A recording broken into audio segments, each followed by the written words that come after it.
ఇక నుంచి అత్తయ్యకి పిచ్చి లేదని ఎవరితో అయినా చెప్పాలనుకున్నా, ఎవరైనా వచ్చి అత్తయ్యతో మాట్లాడాలి అనుకున్నా నేను అనుకుంటేనే జరుగుతుంది. పిచ్చిదానిగానే అత్తయ్య ఈ ప్రపంచానికి పరిచయం అవుతుంది. ఇది అత్తయ్యతో ఈ మధు ఆడే ఆట.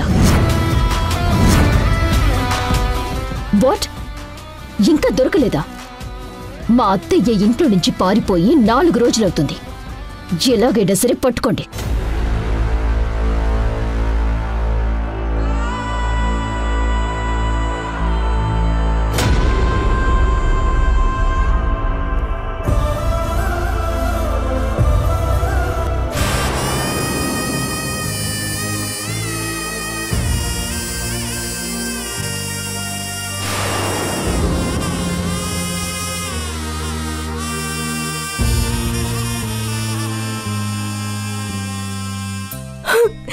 అమ్మ సింధు,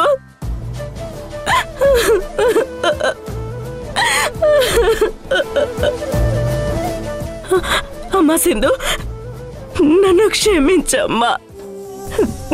నేను నీకు చేసిన అన్యాయానికి ఆ దేవుడు నాకు సరైన శిక్ష విధించాడు. చివరికి ఇలా రోడ్డున పడాల్సిన పరిస్థితి. నా గొంతులో ప్రాణం ఉండగా మిమ్మల్ని, మన కుటుంబాన్ని రోడ్డున పడనివ్వను. మనసంతా నువ్వే రాత్రి 8:30 నీ ఈటీవీలో.